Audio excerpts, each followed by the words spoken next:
زانی عورت کی توبہ کا طریقہ۔ اگر ایک شادی شدہ عورت سے کئی بار زنا سرزد ہو اور مختلف مردوں کے ساتھ اب وہ توبہ کرنا چاہتی ہے اور اسے بہت شدید ندامت ہے، تو اب وہ کیا کرے؟ کیا اس سے نکاح ختم ہوگا اور اس کی توبہ کے لیے کیا شرط ہوگی؟ زنا بہت بڑا جرم ہے۔ قرآن میں اللہ نے فرمایا یہ اپنی خواہش پوری کرنے کا بہت برا راستہ، اور کنواری لڑکی کا زنا کرنا بہت بڑا جرم، شادی شدہ کا تو اور بھی بڑا جرم، اور مرد کا زنا کرنا بھی بہت بڑا جرم، عورت کا زنا کرنا اس سے بھی بڑا جرم ہے۔ تبھی اللہ نے جب زانی کی سزا بیان کی ہے نا، تو عورت کا ذکر پہلے کیا۔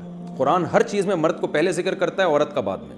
چور کا ہاتھ کاٹنے کی باری آئی تو اللہ نے فرمایا چور مرد کا بھی ہاتھ کاٹو اور چور عورت کا بھی ہاتھ کاٹو۔ یہاں مرد کا ذکر پہلے، عورت کا بعد میں۔ لیکن زنا کی جہاں بات آئی، اللہ نے فرمایا زانیۃ والزانی فجلدوا کل واحد منہما مئۃ جلدہ۔ زنا کرنے والی عورت کو بھی 100 کوڑے مارو اور مرد کو بھی۔ تو یہاں عورت کا ذکر پہلے اس لیے کیا کہ عورت میں زنا کی رغبت کم ہوتی ہے اور اس میں حیا بھی ہوتی ہے، اس کے باوجود اس کا زنا کرنا یہ بہت بڑا جرم ہے۔ مرد کا بھی زنا کرنا بہت بڑا جرم ہے، سزا اللہ نے دونوں کی ایک رکھی ہے، لیکن حقیقت میں یہ فرق ہے ان میں، یعنی عملی طور پر دونوں کی جرم میں فرق ہے۔ اب سزا اللہ نے ایک کیوں رکھی ہے؟ اللہ کی حکمتیں اللہ بہتر جانتا ہے۔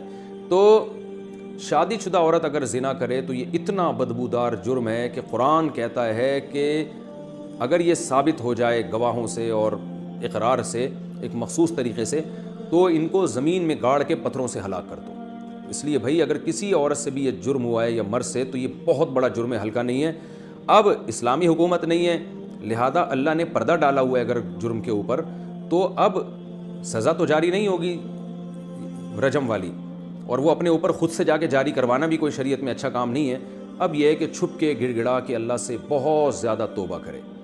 اللہ غفور الرحیم ہے، بڑے بڑے گناہوں کو معاف کر دیتا ہے، اور آئندہ کے لیے ولا تقربوا الزنا، قرآن کہتا ہے ایسے کام بھی مت کرو کہ زنا کی طرف تمہاری رغبت ہو۔ تو اس خاتون کو چاہیے کہ خوب گڑ گڑائے اللہ سے اور کچھ صدقہ خیرات بھی کرے، اور دوبارہ من تاب وآمن وعمل عملا صالحا، جیسے اللہ نے سورہ فرقان میں فرمایا جو توبہ کر لے گا اور اپنے عقیدے کو مضبوط کر لے گا اور آئندہ نیک اعمال اختیار کر لے گا، تو اللہ اس کے گناہوں کو معاف کر دے گا۔